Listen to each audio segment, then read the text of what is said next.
Lucas capítulo 15, versículo 11, é o texto o título da palavra que colocaram, a parábola do filho pródigo. Mas nesta noite eu quero ter a liberdade de dar outro título, outro nome para esse texto que nós vamos ler, e você vai entender daqui a pouco por quê. Capítulo 15, versículo 11, diz a palavra assim: continuou, certo homem tinha quantos filhos? 2 filhos. Ele tinha 2 filhos. O mais moço deles disse ao pai: pai, dá-me a parte dos bens que me cabe. E ele lhes repartiu os haveres. O caçula pede uma coisa inimaginável. O pai está vivo, como é que vai fazer partilha de herança? É coisa de jovem, vamos chamar um pouco imaturo.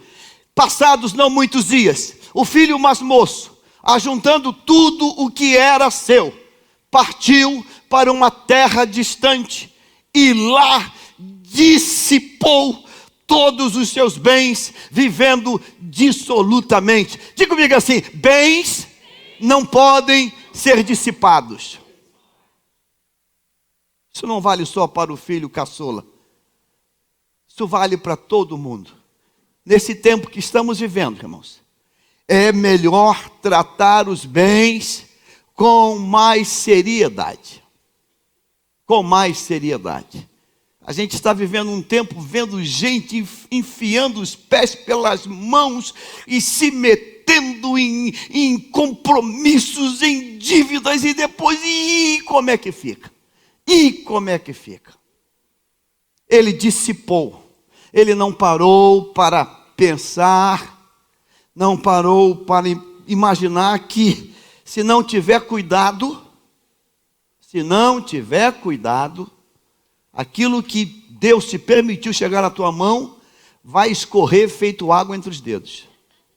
Então, se tem alguém hoje aqui que levantou o seu FGTS, que levantou uma indenização, em nome de Jesus, que Deus te dê sabedoria.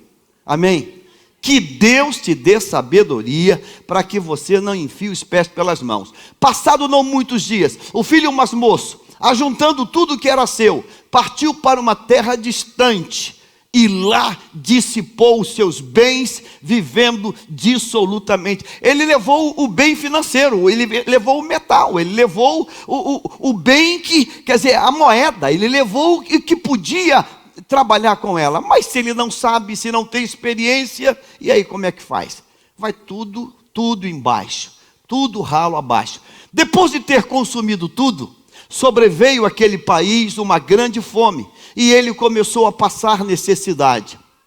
Então ele foi e se agregou a um dos cidadãos daquela terra, e este o mandou para os seus campos para guardar porcos. Ali desejava ele fartar-se das alfarrobas que os porcos comiam, mas ninguém lhe dava nada. Então, caindo em si, disse: quantos trabalhadores de meu pai têm pão com fartura, e eu aqui morro de fome? Levantar-me-ei, irei ter com meu pai, e lhe direi: pai, pequei contra o céu e diante de ti, já não sou digno de ser chamado teu filho, trata-me como um dos teus trabalhadores. E levantando-se foi para seu pai, vinha ele ainda longe, quando seu pai o avistou, e compadecido dele, correndo, o abraçou e beijou. E o filho lhe disse: pai, pequei contra o céu e diante de ti, já não sou digno de ser chamado teu filho. O pai, porém, disse aos seus servos: trazei depressa a melhor roupa, vestiu, ponde-lhe um anel no dedo e sandálias nos pés.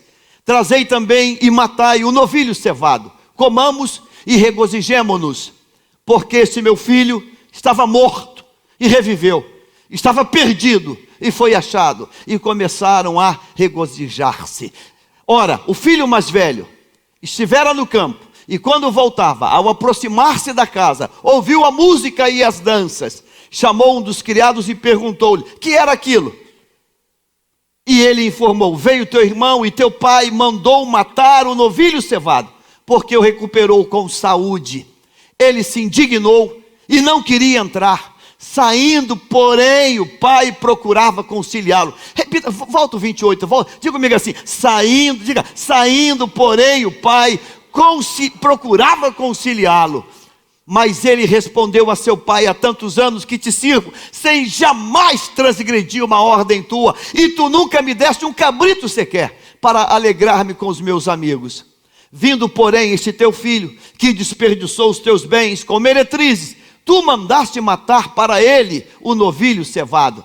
Então lhe respondeu o pai: meu filho, tu sempre estás comigo, tudo o que é meu é teu. Entretanto, era preciso que nos regozijássemos e nos alegrássemos, porque este teu irmão estava morto e reviveu, estava perdido e foi achado. Aleluia. Diga glória a Deus. Diga: Senhor Deus, que o princípio desta palavra alcance o meu coração, em nome de Jesus, amém. Tome o seu lugar, Bíblia aberta nesse texto, não feche não.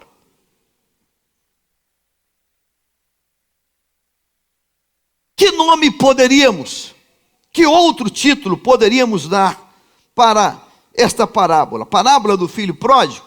Sim. O que é uma pessoa pródiga? Pessoa pródiga é uma pessoa que não tem sabedoria para administrar aquilo que de alguma maneira veio até as mãos dessa pessoa. Ela não tem sabedoria. A gente hoje liga a televisão, o jornal, e fica vendo coisas que você acha que até é surreal, não é verdade. Você imaginar que alguém é capaz de comprar um vestido e pagar 180 mil euros. Tenta fazer essa conta num vestido.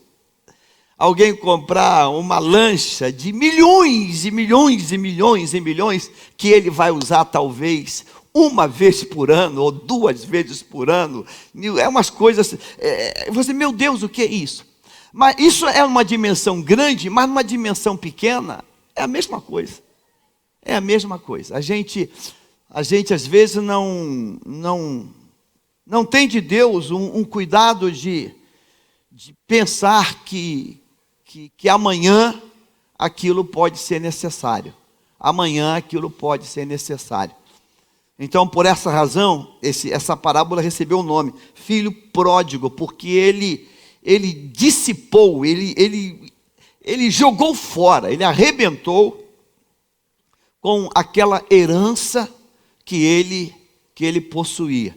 Quem assistiu ontem esse programa do Luciano Huck, naquele Quem Quer Ser Milionário, viu um rapaz, um engenheiro, respondendo perguntas. Ele tinha falido e tinha passado por um baque e estava ali disputando, e ele foi até a pergunta de 100 mil reais. Ele ganhou os 100 mil reais. E veio a pergunta que pularia para 150 mil reais. E toda vez que eu assisto esses programas, eu fico ali tentando responder e tentando ver se eu estivesse lá, será que eu acertaria? E quando veio aquela última pergunta, eu lembro daquela notícia, eu lembro daquele fato, lembro, graças a Deus, mas eu não lembro a data, eu não tinha certeza se era 16 anos, 17, 18 ou 22. Eu falei, meu Deus, essa pergunta aí, ou o Espírito Santo desce e ajuda, ou ela vai ser o laço que vai derrotar ele. E eu fiquei falando, não tinha ponto, mas eu queria, pelo Espírito eu mandava, não deixe ele tentar a responder, não deixe, que a chance dele perder era quase de 100%, e ele ia responder errado, ele ia dar a resposta errada e ia perder aquilo. Mas ele foi sensato e ele não cometeu aquela loucura, não tentou responder e levou para casa um prêmio de 100 mil reais para recomeçar a vida dele. Ele é um engenheiro e vai voltar a começar o negócio dele. Por essa razão, essa parábola ela recebeu o nome do filho pródigo. Mas eu quero, com temor e tremor, dar outro nome para essa parábola hoje, porque ela vai ter aplicação para você. E o outro nome que eu quero dar para essa parábola é Ainda há esperança. Diga, ainda há esperança. Diga assim, parábola da esperança. Esse homem tem 2 filhos. Esse pai tem 2 filhos. Logicamente, ele tem o primogênito e tem o caçula. E o texto narra para nós que um belo dia, do nada, um belo dia, do nada, pipoca um problema. Um belo dia, do nada, surge um problema. E o problema surge com uma decisão do filho caçula. Às vezes a gente acha que problemas é hoje, difícil criar filho hoje. Nesse tempo também já era difícil. Hoje nós temos uma infinidade de problemas que vão das drogas aos comportamentos diferentes, vamos chamar assim, comportamentos diferentes. Mas nesse tempo, irmãos, porque o pecado sempre foi pecado, de repente, irmão, do nada, olha o versículo 12, o que vai dizer? O mais moço deles disse ao pai: Pai, dá-me a parte dos bens que me cabe. Eu olho esse texto, eu fico pensando, meu Deus, quem foi que fez a cabeça desse garoto? Da onde ele tirou essa colocação? Como é que isso brotou dentro dele? Olha, se a gente pensar que ele não tem televisão, ele não tem computador, ele não tem smartphone, ele não tem internet, não tem redes sociais, como é que esse troço pipoca dentro da cabeça desse garoto? O interessante é que aqui não tem uma investigação do pai com aquela colocação célebre. Da onde você tirou isso? Da onde você tirou essa proposta? Você ouviu isso de quem? Você viu isso aonde? Como é que você, do nada, pai, me dá parte da herança que me cabe de direito? Esse garoto tem conhecimento das leis. Esse garoto conhece a lei judaica. Esse garoto sabe que o pai, passando para a eternidade, aquela partilha deveria ser devidamente dividida entre a esposa e os demais herdeiros. Ele sabe disso. Agora, o que me assusta nesse texto é que esse garoto, ele tem um pensamento muito elevado, me permita, para a idade dele. Às vezes a gente menospreza, às vezes a gente tenta desconhecer que os nossos filhos, por menores que sejam, eles estão observando tudo e tiram conclusões que nos assustam, faz até poste balançar. Meu Deus! Que a gente acha que eles não estão percebendo nada, são meio lesados. Isso é criança, isso é criança. Pode. Fique tranquilo que isso é criança. Isso é uma criança bobinha. Irmãos, não tem mais crianças bobinhas. A geração das crianças bobinhas, elas não existem mais. Terminaram todas. Elas percebem com uma clareza. Eu diria que é do nível de assustar. A igreja sabe, parte da igreja sabe que a minha esposa teve uma arritmia cardíaca, um mal-estar, e na sexta-feira a minha netinha Radassa, ela foi lá visitar no hospital, e ela ficou lá um tempinho no hospital, um pouquinho de tempo, vendo lá a Luciane na cama daquele hospital, saiu, e a mãe foi no mercado. Acredita que uma garota de 3 anos entra no mercado e do nada vira para uma senhora falando como diz assim: você sabia que a minha avó está muito doente no hospital? A moça olhou para ela e a mãe: Radassa, pelo amor de Deus, aquela moça. E ela começou a falar. Falei: meu, que é isso? O que parecia que não tinha tido nenhuma informação, aquela menina havia processado aquela cena e já tinha feito um monte de construções. Eu quero bater um pouquinho nessa tecla, irmãos, porque todos nós estamos expostos a situação parecida, semelhante. O mais moço deles disse ao pai: Pai, dá-me a parte dos bens que me cabe.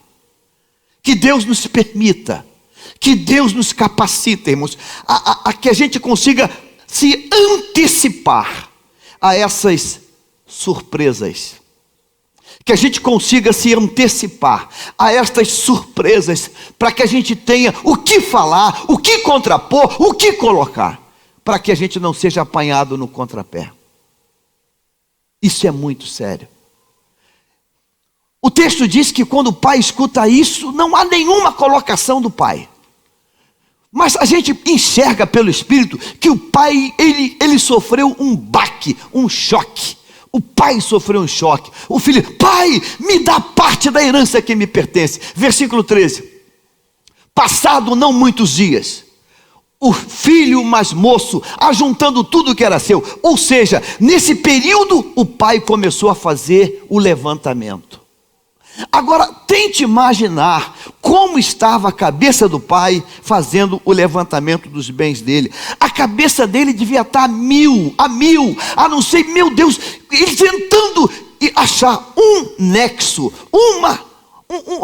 mas como isso aconteceu? Como isso veio à tona? Como? Eu tenho um pedido nesta noite à igreja que aqui está. E o pedido eu aponto para mim, que Deus nos dê graça e discernimento para fazermos as leituras invisíveis de nossa casa. Você entendeu o que eu falei? Você entendeu o que eu falei? Que Deus nos dê graça para fazer leituras que não estão claras, que não estão na lousa, mas que existem, que estão nos subterrâneos da convivência. Que a gente consiga fazer essas leituras. Porque quando a gente faz essas leituras, a gente consegue se antecipar um pouco. A gente consegue se antecipar. Meu Deus, passado não muitos dias, o pai recebe isso e ele fica, a cabeça dele fica pegando, meu Deus.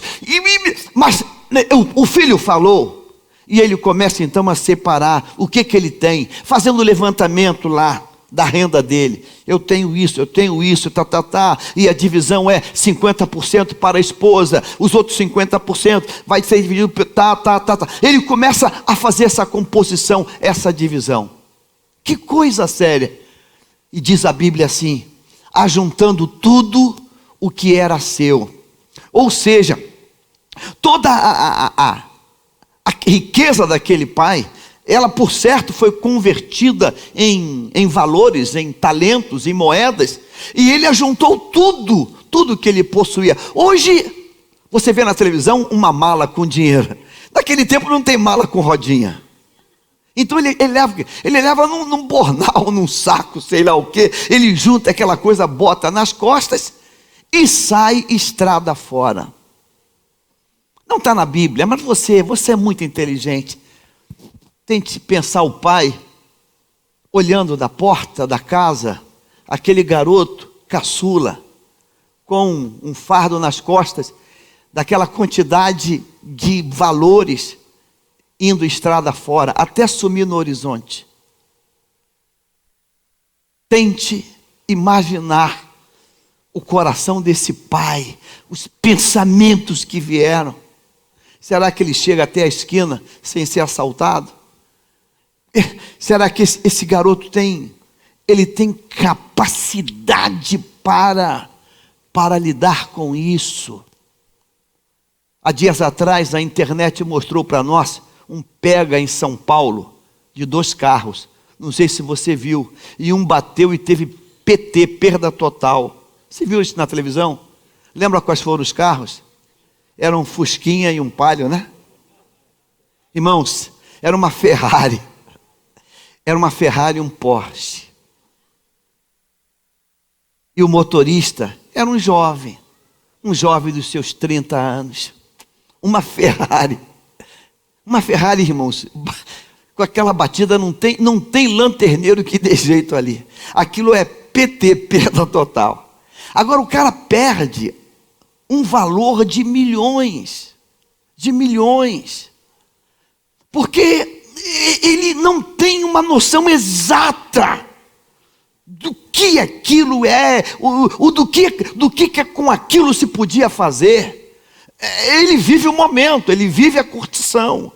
Então aquele filho vai com aquela montanha de dinheiro nas costas e ele parte para uma terra distante. O que é terra distante hoje para nós? Hoje perdeu o sentido. O que é terra distante? Não tem hoje, essa noção acabou hoje para nós. Ela não existe mais. Não existe mais. Hoje pela manhã, se você estava aqui, apresentamos uma criança que nasceu na Bulgária, do nosso Renan. O que é terra distante? Acabou, não existe mais isso. Hoje você faz um voo transcontinental e sai daqui agora às 10 horas da noite e amanhã você toma café em outro continente. Acabou isso. Isso acabou. Nosso querido Jodson voltou agora do Japão, estava pregando no Japão. O que é terra distante? Acabou, não existe mais. Você dá a volta no globo em jatos de alta velocidade. Mas nesse tempo, terra distante é terra distante. Nesse tempo é terra distante. Porque você não tem ônibus, não tem metrô, você só tem perna. Você só tem perna. É andando, é caminhando, é indo. Então, terra distante, isso fala de tempo de viagem, isso fala de meses, isso fala de muito tempo de viagem, muito tempo. Agora nesse tempo também, terra distante, não tem um planejamento viário, não tem ruas, irmãos, não tem bússola, não tem Waze, não tem GPS, não tem nada, anda-se guiado por estrelas, ou não sei como. Então terra distante, isso aqui é algo muito difícil, mas esse garoto vai para uma terra distante. Mas sabe, irmão, toda pessoa que faz uma viagem, ela precisa computar se o que ela tem, dá para ela fazer o caminho de volta. Porque se você for para um local, e você não computar que você tem que ter um valor para fazer a volta, como é que tu volta? Tu vai parar na terra de São Nunca, como é que tu volta? Ah, pastor, eu só fiz o cálculo da gasolina para ir, e para voltar? Como é que tu faz? E para voltar, como é que você faz? Se você só computou para ir, tu tem que computar para ir e para voltar. E mais uma reserva, porque pode quebrar, pode dar um defeito, uma série de coisas podem acontecer. Então tu tem que calcular a ida, tu tem que calcular a volta e tu tem que calcular o imponderável. Pode acontecer, pode bater o motor, eu não sei, alguma coisa pode acontecer e você vai ter que fazer o caminho de volta. Esse garoto vai e o que é pior, lá dissipou todos os seus bens. Ele simplesmente, ele diluiu, ele acabou com tudo o que ele tinha. A história da indústria brasileira dos séculos passados, das décadas passadas, mostraram muito isso. Pais que deixaram impérios corporativos e passaram para os filhos, e os filhos acabaram. Na minha idade, passei dos 60, aqui no Brasil, no Rio de Janeiro, tinha uma papelaria, só os coroas vão lembrar, chamado Papelaria União. Quem lembra desse negócio, Papelaria União? Tu lembra? Lembra? Papelaria União era assim o máximo do máximo. Se a Papelaria União não tivesse, ninguém tinha. Ela era a rainha da cocada preta no Rio de Janeiro. Ela vendia para todos os órgãos, o Rio já foi capital, ela vendia para todo mundo e mais alguém. Papelaria União acabou. Meu Deus, como é que pode uma empresa daquela dimensão? Mas sabe o que é? Aquele fundador que fundou, que começou lá cavando poço, ele passa para um filho garotão, que parte da manhã ele vai surfar, parte da tarde ele vai fumar um cigarrinho, e no final do dia ele aparece lá para pegar o prolabore. E a firma vai para o buraco. A firma vai. Então facilmente a coisa vai se dissipando. Irmãos, herança que não for bem cuidada, ela se dissipa. Você entendeu isso? Amém. Diga assim, herança que não é bem cuidada, ela se dissipa. Ela não é coelho que dá cria por si só, não. Ela vai dissipar, ela vai acabar, irmão. É uma pedra de gelo que vai derreter e vai virar uma poça d'água, e a terra vai chupar essa água e vai ficar igual a nada. Vivendo dissolutamente. Outro agravante, além de dissipar, ele vive uma vida dissoluta. Irmãos, o que é vida dissoluta nessa época? É vida de algazarra, é vida de muito namoro, é vida de muito riso, né? Que já falaram, muito riso, pouco siso. É vida de muito riso. Agora, o que é uma vida dissoluta hoje? Hoje a coisa é séria. Vida dissoluta hoje é drogas, é bebidas pesadas, é HIV. Vida dissoluta hoje é coisa séria. Eu diria que é coisa muito séria. Há tempos atrás eu atendi uma senhora, vamos chamar assim, uma jovem senhora. Ela é mãe de 4 filhos. 4 pais diferentes. E ela chorando, contando que está vivendo, está comendo o chamado pão que o inimigo amassou. E eu fiz uma pergunta que eu não devia ter feito.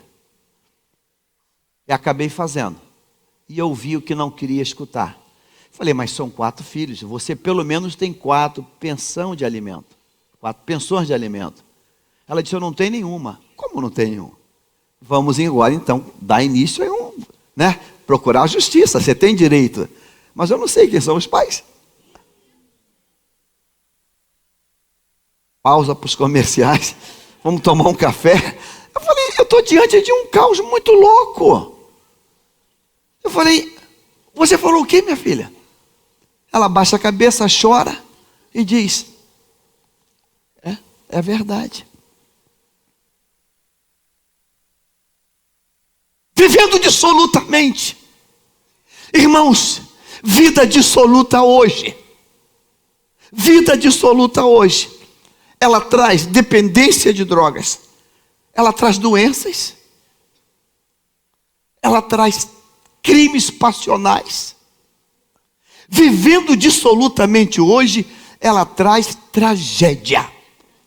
É assim que esse moço está vivendo. E graças a Deus que esse moço vive num tempo que essas misérias que tem hoje não existiam ainda. Graças a Deus, esse moço, ele foi poupado por isso. Mas hoje isso não é bom. Hoje isso aí não é uma coisa normal. Versículo 14, vamos, 14. Depois de ter consumido tudo, sobreveio aquele país uma grande fome. Irmão, sempre depois que a gente consome tudo, quando a gente acha que o problema maior já aconteceu, o maior ainda está por vir. Ele consumiu tudo, aí pensou assim, bem, pior do que está não fica, eu gastei tudo que eu tinha. Não, meu amigo, você está enganado. O pior ainda nem começou. Porque depois que ele consumiu tudo, o pior ainda surge. Vem uma grande fome. Olha, irmãos, quando vem uma grande fome, o que acontece em todo lugar? Há uma hiperinflação. Liga a televisão, veja a Venezuela. Quanto custa uma lata de alimento? Quanto custa 1 quilo de arroz? Se no mercado normal, num tempo normal, ia custar 1 peso, vai custar 30, 40 pesos. Por quê? Porque está faltando. Veio a fome. E quando veio a fome, o preço vai para a estratosfera. E se a gente não tiver cuidado, a coisa vai ficar pior.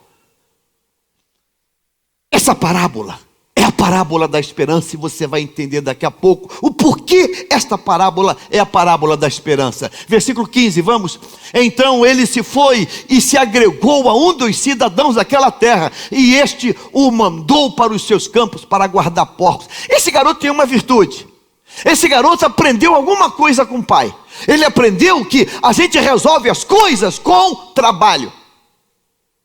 Diga comigo assim, a gente resolve as coisas com trabalho.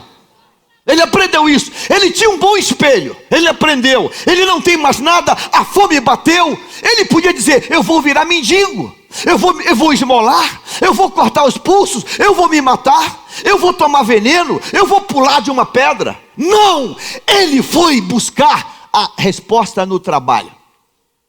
Eu quero profetizar na tua vida hoje, irmão. Comece a pedir a Deus uma estratégia de trabalho. Eu só ouvi um aleluia aqui. Eu vou repetir. Comece a dizer, Deus, me dá uma estratégia de trabalho. Vou indicar um livro, abrir um parênteses. Procure esse livro, A Estratégia do Oceano Azul. Ele fala que a gente num tempo de crise, a gente fica cavando o poço no mesmo lugar e diz assim: pastor, é muita concorrência, pastor, é concorrência. Irmão, esqueça a concorrência, busque de Deus uma estratégia. Esqueça a concorrência, esqueça a concorrência. Deixa eu fazer aqui uma propaganda para ter bastante pedidos. Como eu estou sozinho hoje para almoçar, fui convidado para almoçar na irmã Celina, mãe de Josiane e pastor Carlos Pedro, uma galera, galinha caipira. Eu chupei de lamber os dedinhos. Final do almoço, a Célia me traz um bolo, irmãos, bolo de bolo. Se você está acostumado a comprar aquele bolo daquela tal avó, você não sabe o que é bolo. Eu falei: Célia, anuncia na igreja esse teu bolo, tu vai vender, tu vai fazer a maior clientela da tua vida. Irmãos, é um bolo de você comer e você sair catando aqueles caquinhos que cai, passando o dedo assim, ó. Tomei 3 xícaras de café com aquele bolo. Falei: meu Deus, é bolo de crente, é bolo, irmão, é bolo. Cadê a Célia? A Célia nem veio hoje, né?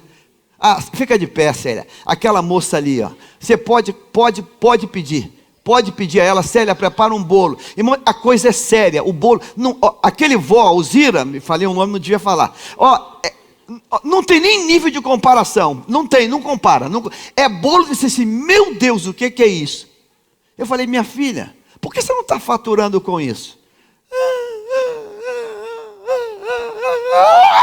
Começa a ganhar dinheiro, pelo amor de Deus, para você abençoar a casa de Deus, você crescer, você prosperar. Meu irmão, nós vamos resolver a crise buscando trabalho. Amém? Diga assim: trabalho, solução para tempo de fome. Trabalho, solução. Eu vou: Deus, me dá uma estratégia. Deus, me dá uma estratégia. Me dá uma estratégia. Ele pensou certo. O que tem lá? Ela cuida de quê? Não é terra judaica, não é área de judeu, não é área de hebreu. Ele se mexe com porco, um animal imundo, mas é o que tem. O bonito nesse texto, ele pode dizer: ah não, eu sou judeu, eu não vou me meter com isso, eu vou ficar perto de um porco se eu sou judeu. Meu irmão, a necessidade, ela vai nos ensinar muita coisa, tá? Ah, meu irmão, é muito bom tomar água gelada, mas se não tem, a da bica vai descer dando glória a Deus.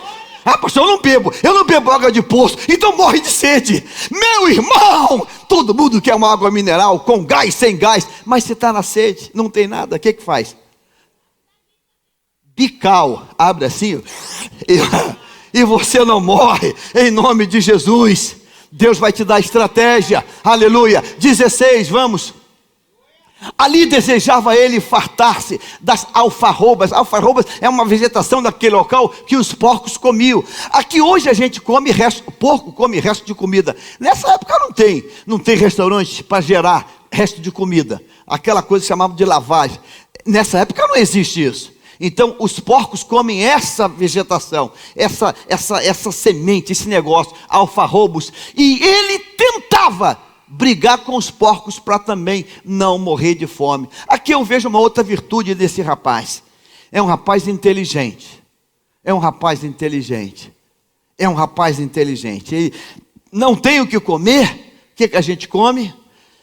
O que está pela frente. Não tem o que comer.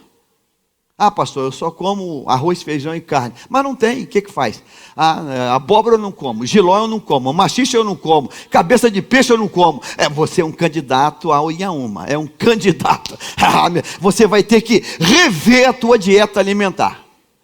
Você vai dizer: Deus, me cura desses bloqueios, me cura dessas alergias que eu criei na imaginação, porque eu vou comer o que tem para comer, em nome de Jesus, amém? Nossas vós foram criadas comendo uma coisa que a nossa garotada hoje desconhece.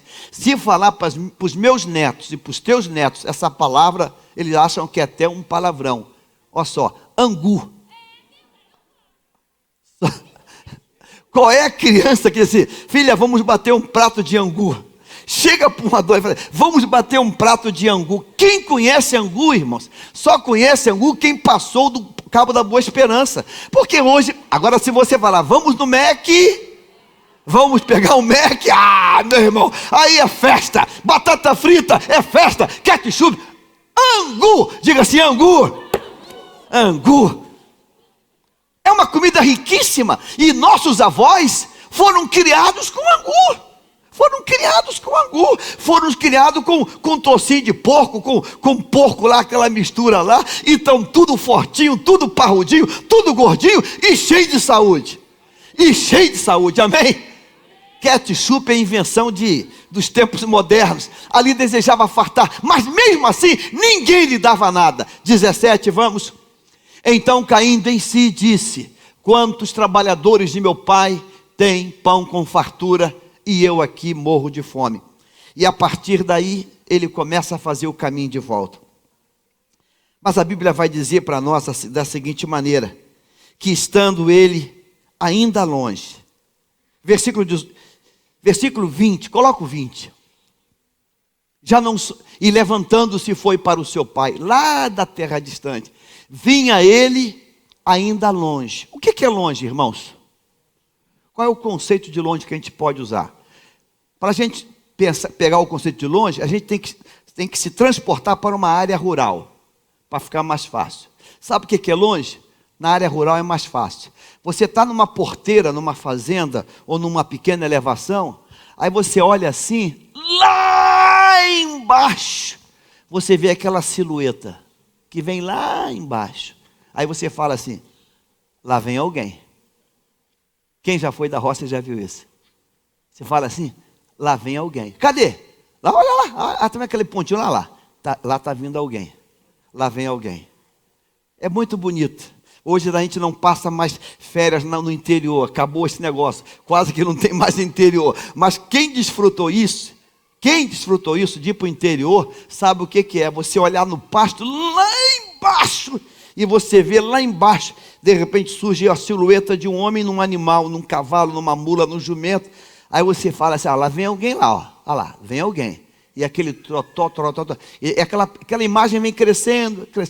Mas aí você fala, é fulano, é tio Beltrano, é tia Beltrana, porque a imagem foi crescendo. Vinha ele ainda longe, quando seu pai o avistou. Eu quero dar o nome dessa parábola de a parábola da esperança. Esse pai tem quantos filhos? 2. O filho o surpreende, o filho o solapa, o filho diz para ele uma coisa muito doida. Qualquer outro pai deserdaria o filho. Eu vou te deserdar você. Você não é meu filho, some daqui, seu. Outro pai talvez fizesse isso. Mas aquele pai, ele partiu o coração, mas ele separou tudo e falou, isso aqui é teu, isso aqui é do teu irmão primogênito, isso aqui é da tua esposa. Botou na mesa. E diz a Bíblia, passado alguns dias, aquele filho mais novo pegou tudo que era dele e foi saindo. E foi indo embora. E o pai talvez olhasse, ele vai mudar de opinião, ele vai voltar, ele vai, até que ele sumiu. Sumiu na estrada, ele foi embora. Ele não voltou mais. Uma semana, 2 semanas, acho que aquele pai, na roça ninguém fecha a porta, mas aquele pai esperava a qualquer momento aquela porta e ele está entrando.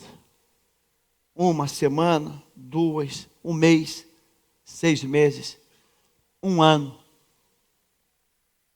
E aquele filho não aparece. Mas a Bíblia tem esse texto aqui. Vinha ele longe, quando seu pai o avistou. Esse texto, ele revela uma característica desse pai. Durante todo esse tempo, esse pai não deixou de esperar o filho voltar. O tempo passou, chuva caiu, sol nasceu, mas esse pai não deixou de esperar esse filho apontar lá no horizonte. Vinha ele ainda longe quando o pai o avistou. Porque essa parábola é a parábola da esperança. Filhos mudam. Filhos reagem de forma estranha. Mas o pai permanece impávido, esperando o filho. Eu tenho uma boa notícia para você e para mim hoje. Esse pai não desiste. Esse pai não desiste. Esse pai não desiste. Pode ser que você conheça hoje algum pai que... Pastor, meu pai é um salafrário. Pode até ser. Mas a essência genuína do pai, ela não desiste.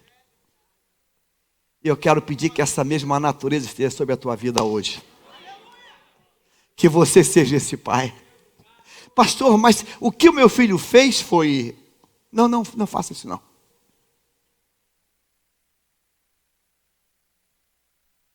Há um tempo atrás eu conversei com alguém que narrou um fato que me deu calafrio, porque eu sou pai, fui pai de 3 filhos.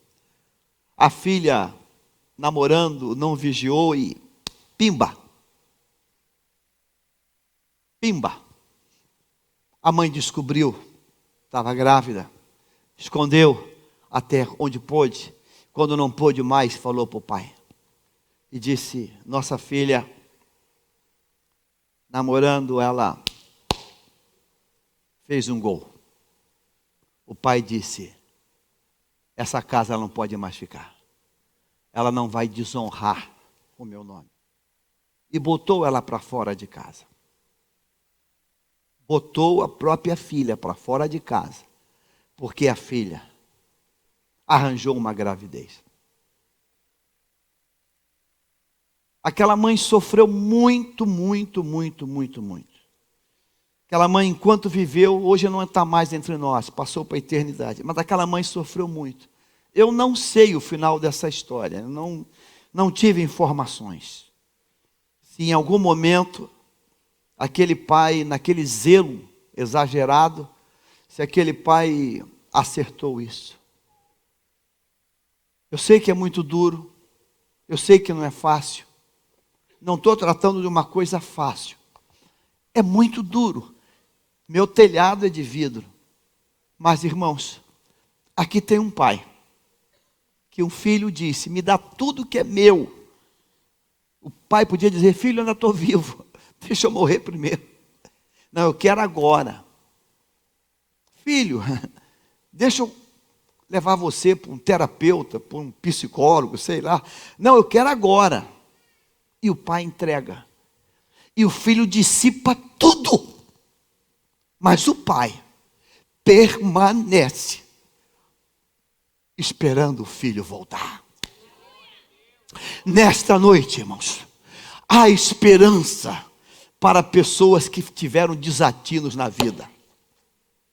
Porque nesta noite, esse pai que é o Jeová, o Iavé, o Todo-Poderoso, está aqui hoje. Esse pai glorioso está aqui hoje. Esse pai permanece, mesmo quando a boca pequena, as vizinhanças, os amigos, ele agora virou, agora é. Mesmo que todo mundo esteja malhando e denegrindo, o pai não se deixa levar pelas ofensas, ele está esperando o filho. Amém? Dá uma dica comigo assim, o meu pai, ele me espera. Ele te espera, o teu pai te espera, glória a Deus por isso. Glória a Deus, pastor, será que ele perdoa? Glória a Deus. Na cabeça do filho, que fez essa melecada toda, meu pai, agora já não sou mais filho, já fui rebaixado, eu vou tentar uma vaga lá no DP, como empregado, você tentar uma vaga de servo. Era esse o pensamento dele. Ele chegou para conseguir uma vaga de empregado. E ele é surpreendido pelo pai. Talvez ele foi lá na porta dos fundos, lá no DP, lá onde fichava lá os servos. E o pai já deixou, deixava até um aviso. Se chegar aqui, manda para a porta da frente. Manda para a porta principal. Não foi preciso, o pai está na porta principal. E o pai diz, é meu filho. Abraçou, beijou, chorou, traz a melhor roupa, um anel, a sandália, traz traz tudo, para tudo, porque meu filho estava morto e reviveu, tinha se perdido e foi achado. Irmãos, esse é o perfil desse pai, e eu queria que você desse um glória a Deus por isso. Diga assim: no plano horizontal eu tenho conceitos, no plano horizontal eu tenho conceitos e valores. Você tem. No plano horizontal a gente rebaixa e a gente exalta a pessoa. Quem é bacana hoje no plano horizontal? É aquele filho que passa para fazer medicina. Quem é bacana hoje no plano horizontal? Passou para engenharia. Meu filho passou para química, passou por doutorado no fundão. Esse é o plano horizontal. Para Deus isso não pesa, não vale, isso não conta. Isso não conta, porque para Deus o olhar dele é diferente. Deus não olha diploma, Deus não olha certificado, Deus não olha medalhas, Deus olha a pessoa. Você está voltando, e eu vou te surpreender de maneira, eu vou fazer contigo, meu amigo, o que vai marcar a tua história. Aquele garoto mudou a mente dele, mas ele não esperava isso. E o que ele esperava? Vou ganhar um macacão, vai me dar um macacão, vai me dar hoje daria uma enxada, uma picareta, vai cavar lá os buracos lá. Ele achava isso. Mas quando o pai olha, chegou ele, vai sentar na mesa comigo novamente. Deus hoje tem esse milagre para você, irmãos. Diga glória a Deus. Diga assim: Senhor, me ensine a amar como tu amas, me ensine a olhar como tu olha. Irmãos, grande parte das tragédias é que a gente está cobrando muito, porque a gente se auto-espelha. A gente pensa: se eu cheguei nesse ponto, ele tem que chegar nesse nível também. Se eu me doutorei, ele tem que se doutorar também. Pelo amor de Deus, filho não é medido por certificados, filho é medido pela relação. E nesta manhã foi pregado aqui, irmãos, que Deus vai trazer, e eu quero profetizar nesta noite, da mesma maneira. Diga assim: aquele que foi, vai voltar. Vai voltar. Diga: e quando voltar, tem festa. Não tem acusação não. Não vem com acusação, porque para ter acusação é melhor não voltar. Seu sem vergonha, cadê aquele dinheiro que tu levou? Você sabe o quanto você levou? Deixa eu fazer a cálculo aqui. A correção, seu infeliz, você perdeu não sei quantos milhões. Não resolveu o problema. Sabe por quê? Ele vai partir, vai entrar num buraco, vai entrar numa depressão, ele vai fazer uma loucura. Ele vai fazer uma loucura. Lógico que ele vai fazer uma loucura. Quando botar nas costas dele, meu amigo, você perdeu uma fortuna, cara. O que tu perdeu é um valor incalculável. Como é que ele vai repor isso? Ele vai fazer uma loucura. De alguma maneira, irmãos, eu não sei porque que Deus está trazendo, mas se você tem um filho que parou os estudos, se você tem aqui um filho, você que está agora comigo pela internet, se você tem um filho que abandonou os estudos, que parou de estudar, que chutou tudo para o alto, se você tem uma filha que engravidou, que fez um monte de maluquice, se você tem um filho que fez um monte de maluquice, estabeleça hoje uma aliança com Deus. Diga: Deus, eu quero de volta, e vou tratar, Deus, com uma honra, com uma graça que tu vai me conceder, porque esse meu filho que estava perdido vai voltar para a vida. Vai voltar para a vida, porque se a gente colocar barreiras, irmãos, se a gente colocar aqui uma lista, vai ser igual no tráfico. O cara fica devendo e vai ser escravo do tráfico. É a mesma coisa, o cara está endividado.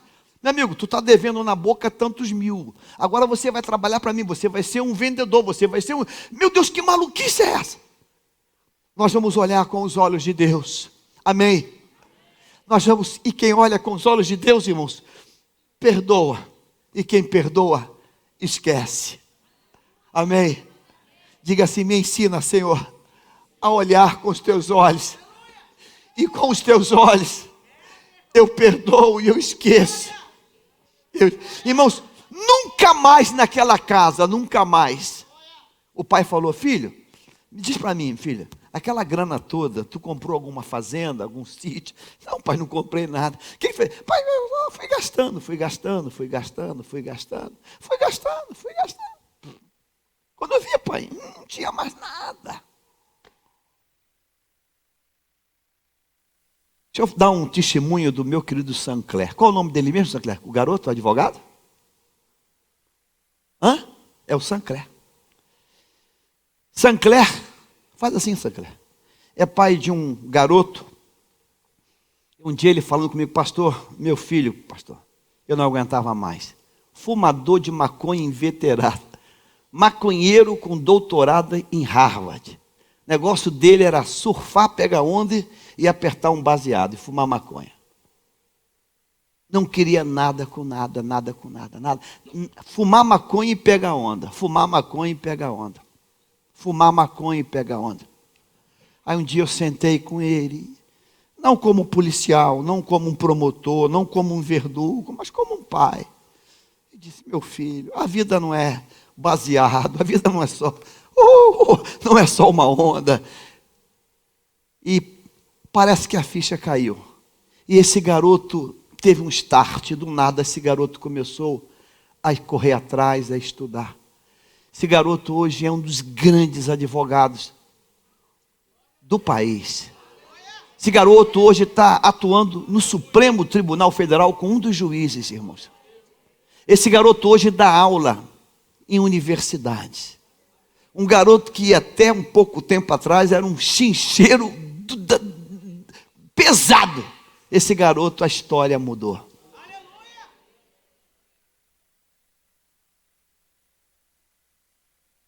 O perdão faz milagre. Diga assim: o perdão faz milagre. Esse pai, o filho dele foi embora, mas ele ficou grávido. Ele ficou grávido de esperança, dizendo: na gravidez, isso vai mudar, essa história vai mudar. Essa história vai mudar. E eu quero dar a você hoje essa semente dessa gravidez. Se você tem alguém na tua vida, na tua família, diga assim: essa história vai mudar. Diga isso: essa história vai mudar. Engravide disso. Essa história vai mudar. Engravide disso, pelo amor de Deus. Essa história vai mudar. Engravida disso, vai mudar, e todo dia você olha lá para a porta lá e profetiza, ato profético: ele vai aparecer.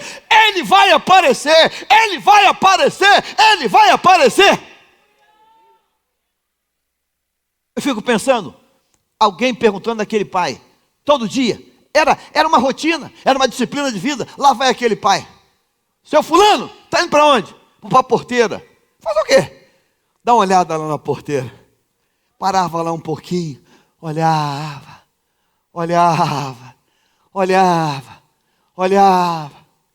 Aí voltava para casa.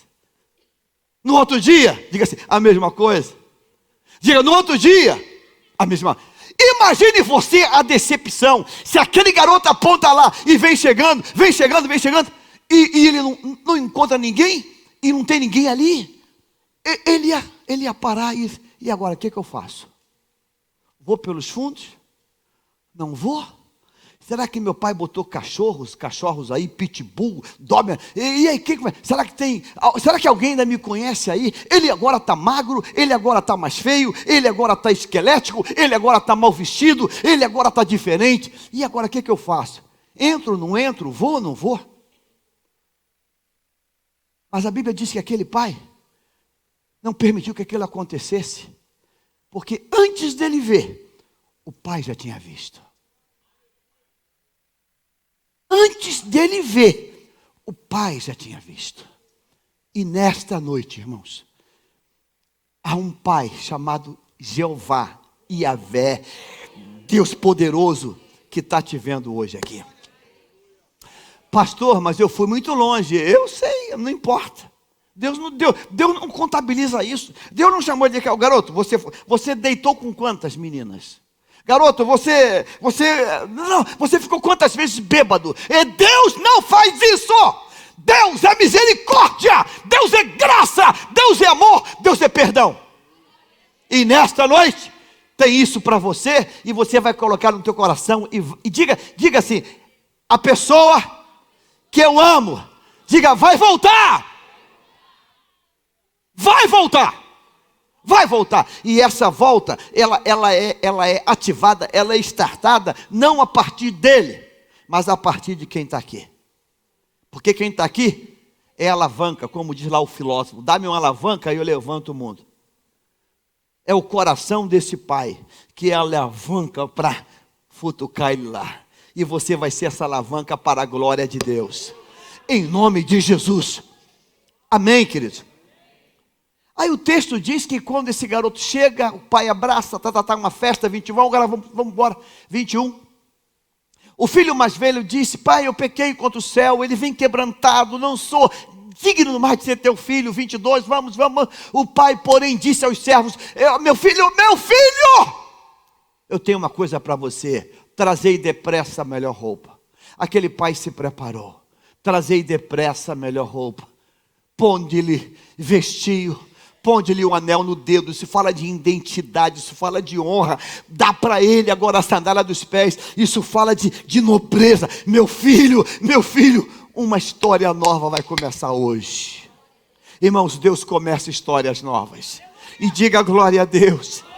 Diga assim: Deus tem histórias novas, histórias de honra. O pai não deu um macacão para ele. O pai não deu, pega lá no bazar lá uma roupa rasgada lá. Pega lá. Não. O pai deu tudo novo para ele.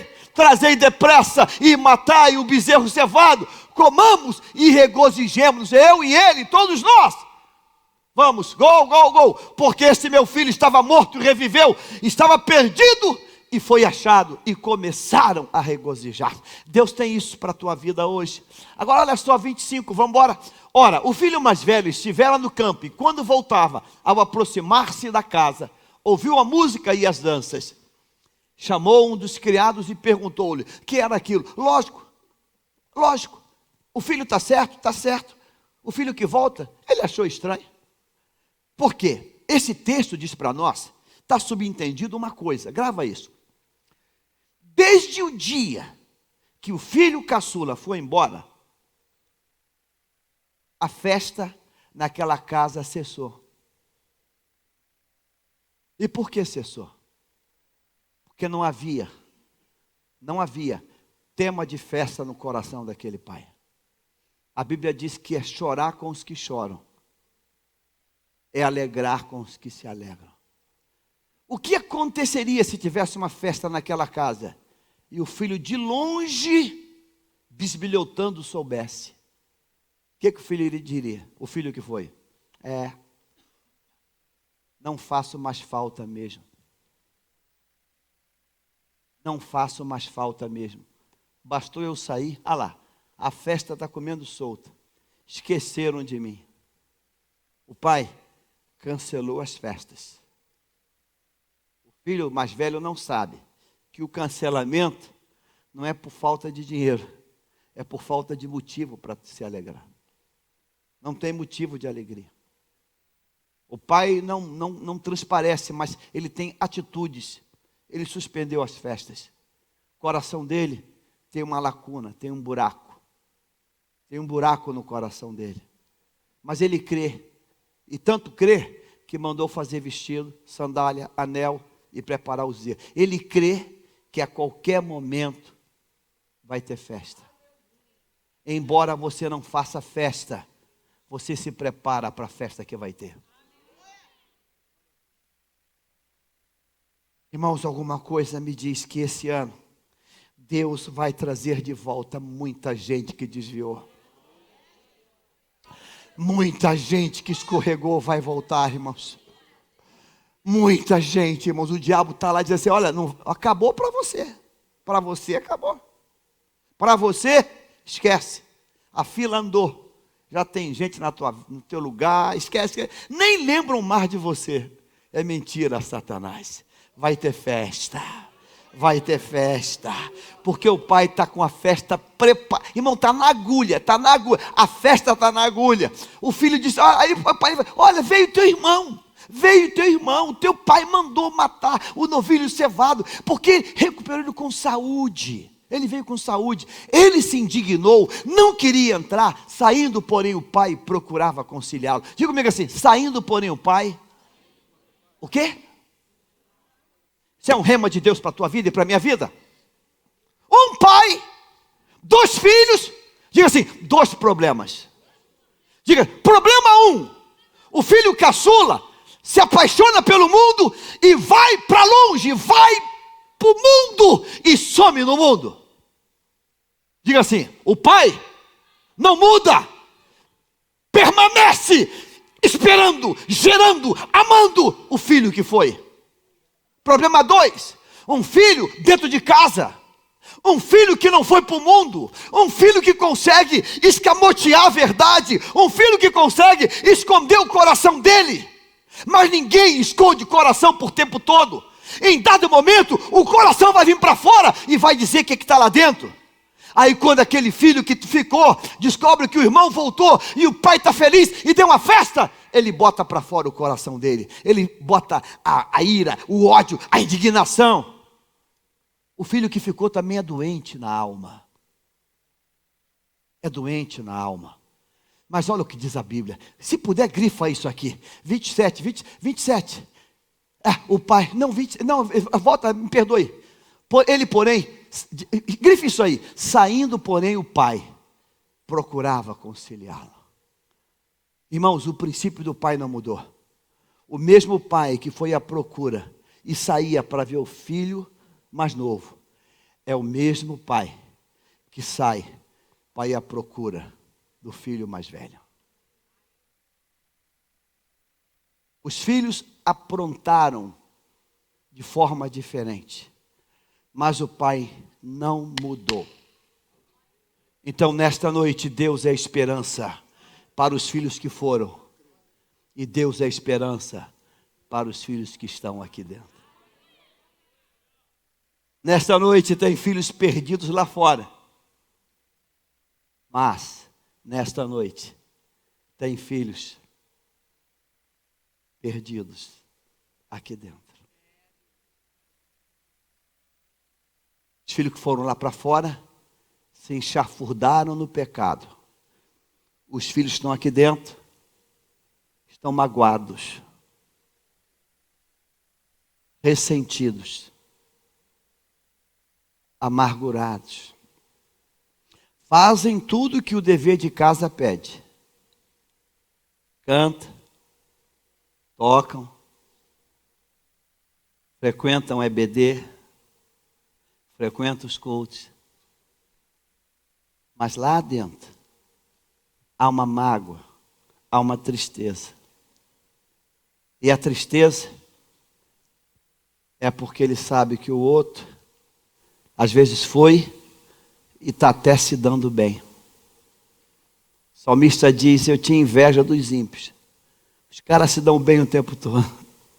Eu não conseguia entender isso. Os caras estão lá fora e estão cada vez mais felizes. Aquilo dizer assim, eu quase me desviei, aquilo deu um nó na cabeça. Quantas moças da igreja já falaram e já pensaram, pastor, Deus não é justo. Eu estou aqui me guardando na virgindade até hoje. A fulana aprontou, pulou cerca, pulou muro, pulou telhado. Olha lá, pastor, casou, botou véu e grinalda, e ainda casou com um cara, ó pastor, 5 estrelas. Eu estou aqui na fila gemendo e não acontece nada.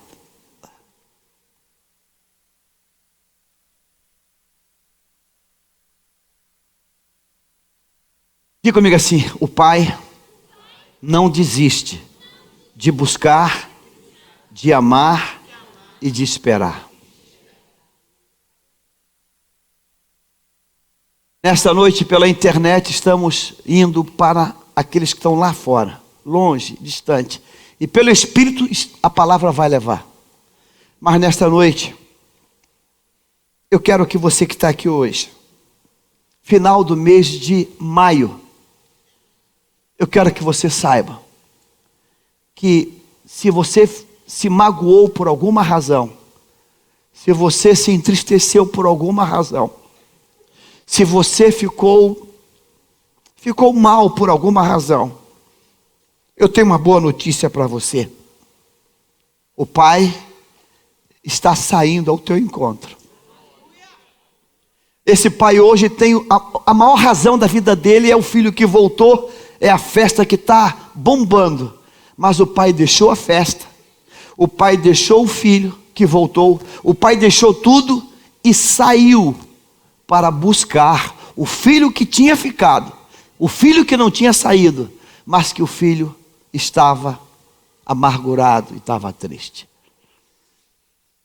Irmãos, essa noite é uma noite profética para você aqui hoje. E só Deus conhece o teu coração. E você? Se tem um fio de tristeza no teu coração hoje, se tem um fio de mágoa no teu coração hoje, se tem um pontinho de amargura dentro de você, eu queria que você hoje se permitisse ser encontrado por Ele, porque nesta noite Ele está saindo ao teu encontro, Ele está indo até você. Eu queria que você se deixasse ser tocado por Ele, se deixe ser abraçado por Ele, se deixe ser visitado por Ele, se deixe, e diga: Deus, eu não sei o que eu faço com essa tristeza, eu não sei o que eu faço com esta mágoa. Talvez o diabo colocou um ódio mortal no teu coração por alguém, por um irmão, por uma irmã, por alguém, e Deus hoje está indo até você, esse pai, para dizer: deixa eu te abraçar, deixa eu tocar em você, deixa eu abençoar você hoje. Você entende isso hoje, irmão? Amém. Nós temos 566 pessoas conosco agora. Nós estamos com gente em Lisboa, no Porto, em Veneto, na Itália, na Flórida, na Catalunha, em Minas Gerais, São Paulo, Paraná, Espírito Santo, Maranhão. Em nome de Jesus, que esse Espírito atinja vocês agora e toque em vocês e mova em glória e faça um milagre hoje.